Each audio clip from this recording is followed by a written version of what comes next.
Curran মজিদৰ বিষয়ভিত্তিক আলোচনা ও চৰ্চাৰ ধাৰাবাহিকতাৰ আজিৰ 728 নং খণ্ডটিৰ মাজলৈ প্ৰিয় দৰ্শকবৃন্দ আপোনালোক সকলোকে স্বাগতম জনাইছোঁ। আমাৰ একমাত্ৰ পথ নামৰ ইউটিউব চেনেলটিৰ তৰফৰ পৰা আমাৰ প্ৰত্যেকগৰাকী দৰ্শক তথা শ্ৰোতালৈ জনাইছোঁ আমাৰ আন্তৰিক হিয়া ভৰা অভিবাদন সালামুন আলাইকুম। মহান আল্লাহে যেন সকলোকে শান্তিৰে ৰাখক, কুশলে ৰাখক আৰু বিশেষভাৱে আল্লাহৰ দ্বাৰা নাজিলকৃত এই মহাগ্ৰন্থ আল কুৰআন আমাক বুজাৰ তৌফিক দিয়ক, কুৰাণৰ প্ৰতি আমাক আকৰ্ষিত কৰক আৰু কুৰাণে দেখুওৱা পথ অনুসৰি আমাৰ জীৱন পৰিচালনা কৰাৰ ক্ষেত্ৰত আল্লাহ সুবহানাহু ওয়া তাআলাই আমাৰ প্ৰতি সহায়ক হওক। প্ৰিয় দৰ্শকবৃন্দ, আমি ইতিমধ্যে সদায় কৈ আহিছোঁ যে আল্লাহৰ দ্বাৰা নাজিলকৃত এই কুৰাণ মজিদ এখনি জীৱন্ত গ্ৰন্থ। এই কুৰাণ মজিদে কথা কয়, এই কুৰাণ মজিদে পথ দেখুৱায়, এই কুৰাণ মজিদে আদেশ কৰে। আমি খুব গভীৰভাৱে যেতিয়া কুৰাণ মজিদৰ ভিতৰত প্ৰৱেশ কৰি কুৰাণ মজিদৰ মূল দৰ্শন আমি বুজাৰ চেষ্টা কৰিম, তেতিয়া নিশ্চিতভাৱে ইনশাআল্লাহ আমি এই দিশটো বুজিবলৈ সক্ষম হ'ম যে আল্লাহ সুবহানাহু ওয়া তাআলা প্ৰথম পক্ষ আৰু পাঠক হৈছে দ্বিতীয় পক্ষ। গতিকে আল্লাহ সুবহানাহু ওয়া তাআলাৰ তৰফৰ পৰা প্ৰথম পক্ষ হিচাপে প্ৰত্যেকগৰাকী বিশ্বাসী পাঠকক আল্লাহ সুবহানাহু ওয়া তাআলাই কথা কৈ আছে। সেয়েহে আমি ক'ব বিচাৰোঁ যে আল্লাহৰ দ্বাৰা নাজিলকৃত এই কুৰাণ মজিদ এক জীৱন্ত গ্ৰন্থ, এই কুৰাণ মজিদে কথা কয়। আমি আশা ৰাখিম প্ৰিয় দৰ্শকবৃন্দ, ইতিমধ্যে আমি যিসমূহ ভ্ৰান্ত ধাৰণাৰ মাজত সোমাই আহিছোঁ যে কুৰাণ মজিদক এখনি আৱেগিক গ্ৰন্থ হিচাপে গ্ৰহণ কৰিছোঁ, নুবুজাকৈ কুৰাণ মজিদ পঢ়ি সৱাব অৰ্জন কৰাৰ যি মানসিকতা আমাৰ মাজত সোমাই আছে, মৃতকৰ নাজাতৰ বাবে কুৰাণ মজিদ খতম কৰি বক্সাই দিয়াৰ দৰে যি মানসিকতা আমি ত্যাগ কৰিব লাগিব। কুৰাণৰ বাস্তৱতা, কুৰাণৰ দৰ্শন যদি বুজিবলগীয়া হয়, তেন্তে এনেধৰণৰ যিসমূহ কথা আল্লাহ সুবহানাহু ওয়া তাআলাই আমাক কোৱা নাই, তেনেসমূহ কথা পৰিত্যাগ কৰি আমি এককভাৱে আল্লাহৰ ৱাহিদ কিতাবৰ প্ৰতি আমি সমৰ্পিত হ'ব লাগিব। সেয়েহে আমি আশা ৰাখিম প্ৰিয় দৰ্শকবৃন্দ, প্ৰত্যেকেই যাতে ইয়াৰ মূল বাস্তৱতা বুজাৰ চেষ্টা কৰে আৰু যিয়ে ইনশাআল্লাহ আগুৱাই আহিব, আল্লাহ সুবহানাহু ওয়া তাআলাই তেনে প্ৰত্যেকগৰাকী সমৰ্পিত ব্যক্তিক আল্লাহে পথৰ নিৰ্দেশনা দিব। যি কি নহওক প্ৰিয় দৰ্শকবৃন্দ, প্ৰতিদিনৰ দৰে আজিও আমি এই কুৰাণ মজিদৰ তথ্যৰ আধাৰত এটি খুব গুৰুত্বপূৰ্ণ দিশ আপোনালোকৰ বাবে চৰ্চা তথা বিবেচনা কৰিবৰ বাবে আমি আগবাঢ়িছোঁ। আমি আশা ৰাখিম বিষয়বস্তুৰ প্ৰসংগ যথেষ্ট দীঘলীয়া হ'বৰ বাবে আমি একেটি খণ্ডতেই আমাৰ এই বিষয়বস্তু আমি সমাপ্ত নকৰোঁ। খুব ধীৰ সুস্থিৰে আমি ক্ৰমান্বয়ে আমি পৰৱৰ্তী পৰ্যায়সমূহকো এই একেটি বিষয়কে সাঙুৰি লোৱাৰ বাবে ইনশাআল্লাহ চেষ্টা কৰিম। আৰু আজি আমি নিৰ্বাচিত কৰি লোৱা বিষয়টো হৈছে, কুৰাণ মজিদে যিহেতু সকলো বিষয়ৰ ওপৰত বিস্তৃত ব্যাখ্যা কৰি দিছে, আল্লাহৰ দৃষ্টিত এজন প্ৰকৃত মানুহ হ'বৰ বাবে আল্লাহে কোনো কথাই কুৰাণ মজিদত বাকী ৰখা নাই। সকলোবোৰ বিষয় আল্লাহে পুংখানুপুংখভাৱে উপমা সহকাৰে গোটেই কুৰাণ মজিদত আমাক বুজাই আছে। সেয়েহে আজি আমি নিৰ্বাচিত কৰি লোৱা বিষয়টি হৈছে যে আমাৰ যি বৈবাহিক সম্বন্ধ তথা এই সম্বন্ধ পৰিপূৰ্ণ হোৱাৰ পাছত আমাৰ যি সাংসাৰিক জীৱন আমি প্ৰত্যেকেই কৰোঁ, এনেধৰণৰ বৈবাহিক সম্বন্ধ বা সাংসাৰিক জীৱনৰ বিভিন্ন ধৰণৰ সৰু বৰ কথাৰ আল্লাহ সুবহানাহু ওয়া তাআলাই আমাক কেনেধৰণৰ বিধান দিছে, কি বিধিমালা আল্লাহ সুবহানাহু ওয়া তাআলাই আমাক দেখুৱাইছে যে পুৰুষ আৰু নাৰীৰ মাজত হোৱা বৈবাহিক সম্বন্ধৰ ক্ষেত্ৰত আৰু পৰৱৰ্তী অৱস্থাৰ সাংসাৰিক জীৱনৰ বিভিন্ন সৰু বৰ ঘটনাৰ সমাধান, বিধান আমাক কেনেধৰণে এই কোৰাণ মজিদে দেখুৱাইছে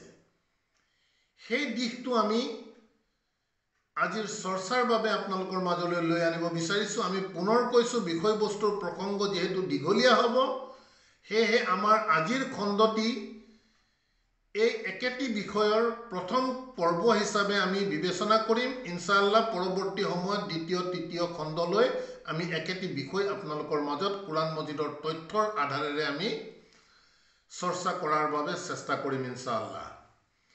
যি কি নহওক প্ৰিয় দৰ্শকবৃন্দ, আমাৰ যি পৰম্পৰাগতভাৱে চলি অহা বৈবাহিক প্ৰথা,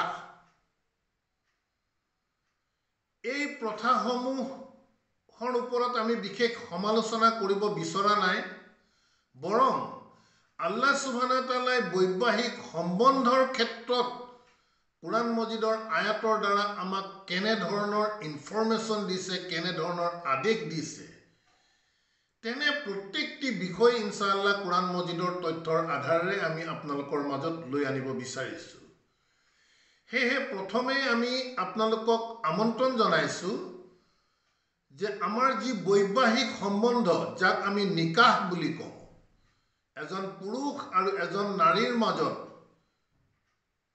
হোৱা জীৱনকালৰ সম্বন্ধৰ বিষয়টো আল্লাহ সুবহানাহু ওয়া তাআলাই আমাক কোৰাণ মজিদৰ 2 নং সূৰা আল বাকাৰাৰ 221 নং আয়াতৰ মাধ্যমেৰে আমাক কি কৈছে সেই দিশটো আমি আমাৰ মূল বিষয়বস্তুৰ চৰ্চাৰ আঁত ধৰিবৰ বাবে আপোনালোকক আমন্ত্ৰণ জনাইছোঁ 2 নং সূৰা আল বাকাৰাৰ 221 নং আয়াতৰ মাজলৈ। আমি ইনশাআল্লাহ খুব ধীৰ সুস্থিৰে যোৱাৰ চেষ্টা কৰিম। আয়াতৰ দৰ্শন বুজিবৰ বাবে কিছু আমি চৰ্চা অনাৰ বাবে চেষ্টা কৰিম, আৰু আপোনালোকৰ প্ৰতিও আমাৰ আহ্বান যে প্ৰত্যেকেই এনেধৰণৰ গুৰুত্বপূৰ্ণ বিষয়বস্তুসমূহ কোৰাণৰ আয়াতৰ যি দৰ্শন, সেই দৰ্শন যাতে প্ৰত্যেকেই বুজিবৰ বাবে চেষ্টা কৰে, আল্লাহৰ ওচৰত সহায় বিচাৰে, আৰু আমাৰ প্ৰত্যেকৰ জ্ঞান যাতে আল্লাহ সুবহানাহু ওয়া তাআলা এই ক্ষেত্ৰত বৃদ্ধি কৰে, সেইবাবে আমি সদায় আল্লাহৰ ওচৰত দোৱা বিচাৰি কওঁ যে ৰাব্বি জিদনি ইলমান। গতিকে আহক প্ৰিয় দৰ্শকবৃন্দ, আমাৰ প্ৰসংগৰ আঁত ধৰিবৰ বাবে আমি আপোনালোকক আমন্ত্ৰণ জনাইছোঁ 2 নং সূৰা আল বাকাৰাৰ 221 নং আয়াতটিৰ মাজলৈ। বিইছমি আল্লাহ আৰ ৰহমান আৰ ৰাহিম। কোৰাণ মজিদৰ 2 নং সূৰা আল বাকাৰাৰ 221 নং আয়াতত আল্লাহ সুবহানাহু ওয়া তাআলাই কৈছে যে ওয়ালা তানকিহু আল মুশরিকাতি হাত্তা ইউমিননা।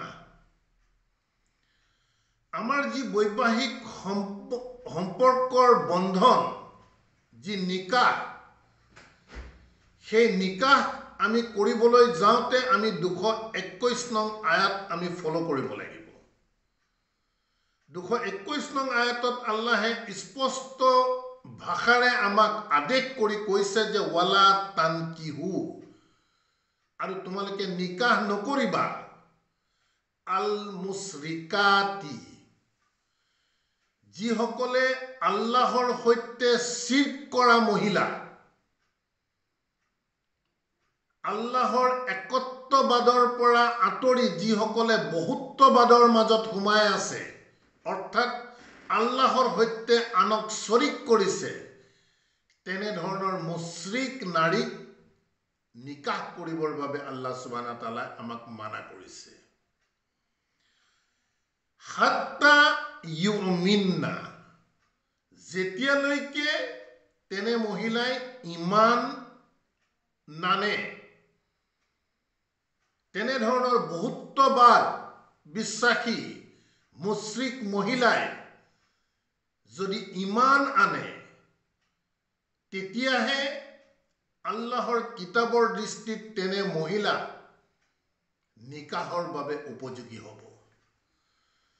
গতিকে প্ৰিয় দৰ্শকবৃন্দ, আমি সাধাৰণভাৱে নিকাহৰ বন্ধনৰ ক্ষেত্ৰত আমি যেতিয়া ইঘৰে সিঘৰৰ লগত, পুৰুষে নাৰী আমি চোৱা চিতা কৰোঁ, তেনে ক্ষেত্ৰত আমি বিশেষভাৱে বিবেচনা কৰা বিষয়বোৰ হৈছে যে মহিলাগৰাকী দেখনীয়াৰ হয় নে নহয়,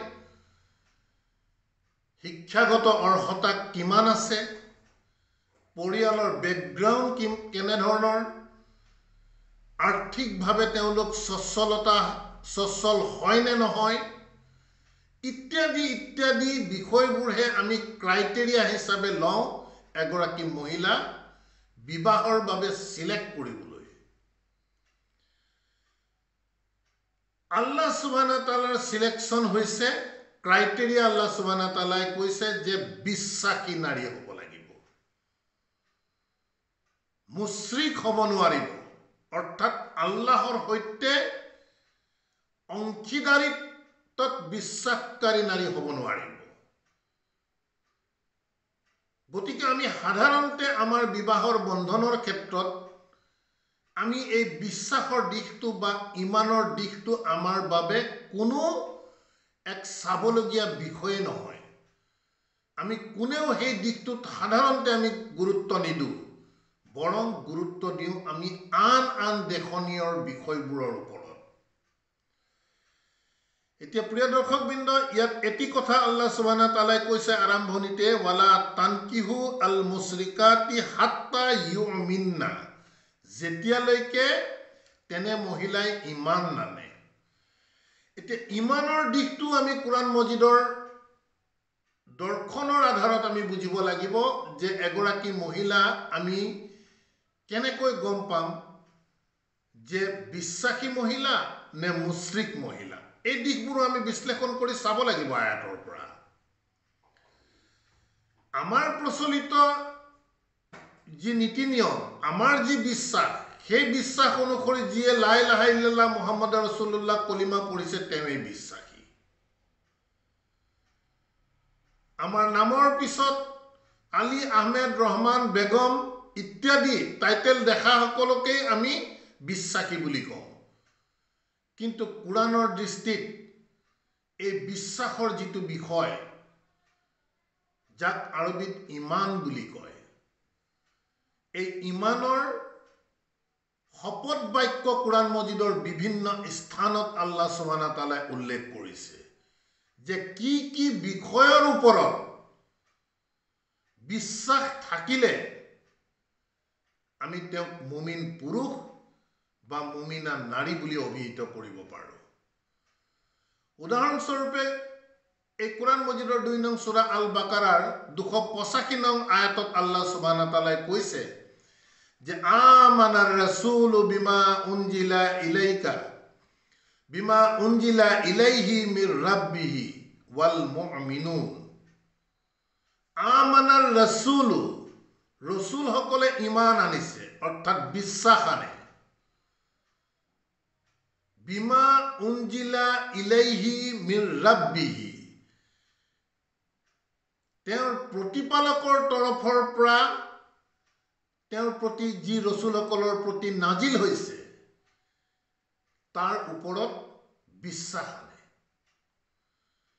গতিকে বিশ্বাসৰ আমি ৰসুলসকলৰ যি উপমা আল্লাহ সুবহানাহু ওয়া তাআলাই কোৰআন মজিদৰ 285 নং আয়াতত দিছে, তাত প্ৰথমতেই কৈছে যে আমানাৰ ৰাসূলু বিমা উনজিলা ইলাইহি মিৰ ৰাব্বিহি ওয়া আল মুমিনুন, ৰসুলসকলৰ সৈতে ওয়া আল মুমিনুন আৰু বিশ্বাসীসকলে। ইয়াত দুটি সেকশন দেখুৱাইছে, এটি ৰসুলসকলৰ কথা কৈছে আৰু এটি বিশ্বাসী। ইয়াত ৰসুল আৰু বিশ্বাসী লোকসকলৰ বিশ্বাসৰ দিশটো আল্লাহ সুবহানাহু ওয়া তাআলা একাকাৰ কৰি দিছে। বিশ্বাসৰ ক্ষেত্ৰত ৰসুলসকলে যেনেধৰণে বিশ্বাস কৰে, এজন মুমিন হ'বলৈ হ'লে সেই পৰ্যায়তেই বিশ্বাস কৰিব লাগিব। সেয়ে কৈছে আমানাৰ ৰাসূলু বিমা উনজিলা ইলাইহি মিৰ ৰাব্বিহি ওয়াল মুমিনুন কুল্লুন, ইহঁত প্ৰত্যেকেই ৰসুল বা বিশ্বাসীসকলে কুল্লুন আমানা বিল্লাহি, ইহঁত প্ৰত্যেকেই বিশ্বাস ইমান আল্লাহৰ ওপৰত, ওয়া মালাইকাতিহি আৰু ফিৰিস্তাসকলৰ ওপৰত, ওয়া কুতুবিহি আৰু আল্লাহৰ যিমান ধৰণৰ বিধি বিধান আল্লাহে লিপিবদ্ধ কৰি দিছে এই সকলো কুতুবৰ ওপৰত বিশ্বাস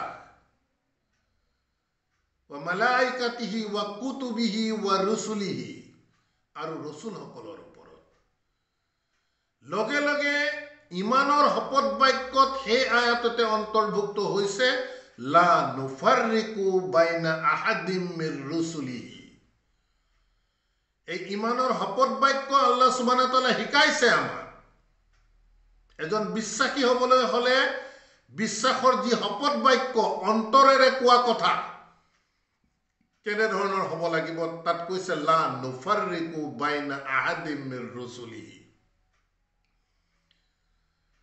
যে আমি আল্লাহৰ ৰসুলসকলৰ মাজৰ কোনো এজনক আমি কেতিয়াও পাৰ্থক্য নকৰোঁ প্ৰিয় দৰ্শকবৃন্দ এই বিশেষ পইণ্টটো আমি প্ৰত্যেককে চিন্তাৰ আওতালৈ আনিবৰ বাবে আহ্বান জনাওঁ যেহেতু সমগ্ৰ বিশ্বতে আমি যিসকলে নিজকে মুছলিম বুলি দাবী কৰি আছো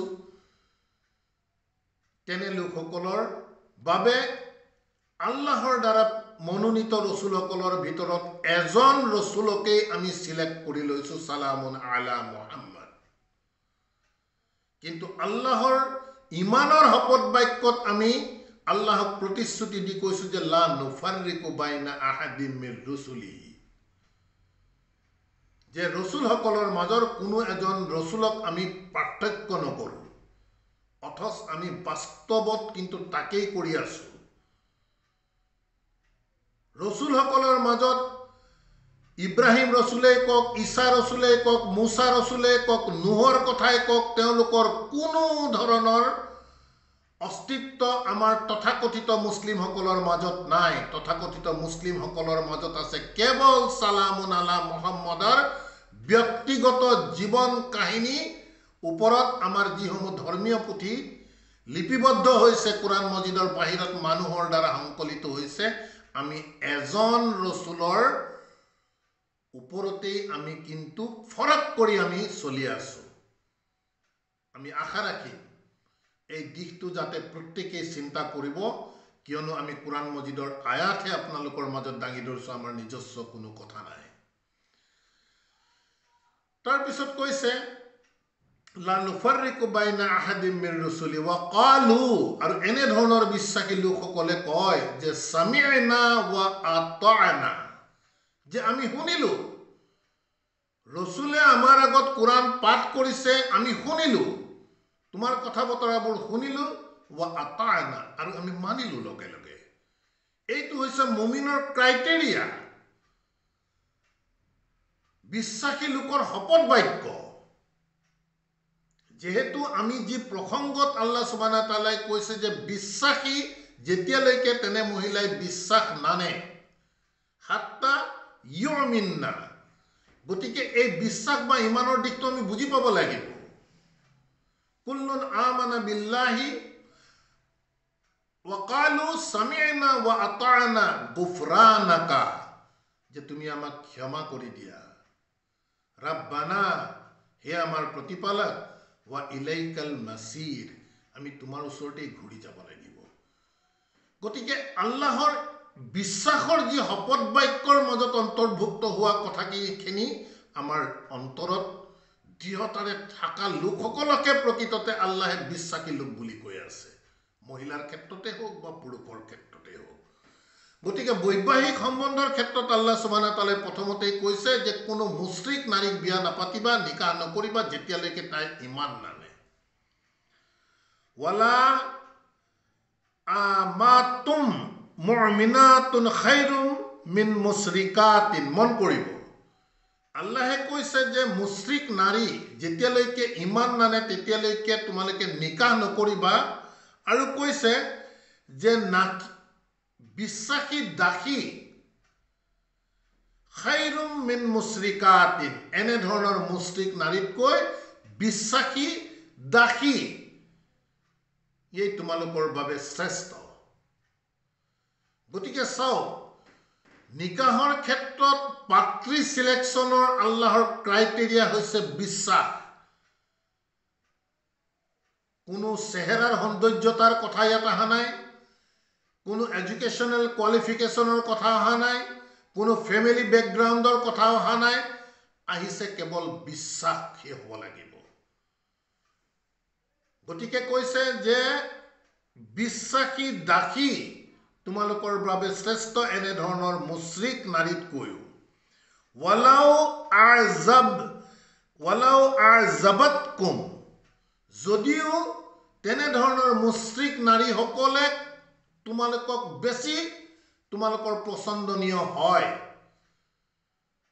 যদিও তেনেধৰণৰ মুশ্ৰিক নাৰীয়ে তোমালোকক আকৰ্ষণ কৰে, তথাপিও কিন্তু তেনেধৰণৰ আকৰ্ষণীয় মুশ্ৰিক নাৰীতকৈও বিশ্বাসী দাসীয়ে তোমালোকৰ বাবে উত্তম বুলি কৈছে। সেয়েহে আল্লাহে নিকাহৰ ক্ষেত্ৰত বিশ্বাসী হোৱাটো, মুমিনা হোৱাটো আল্লাহৰ ফাণ্ডামেণ্টেল ক্ৰাইটেৰিয়া নিকাহৰ ক্ষেত্ৰত।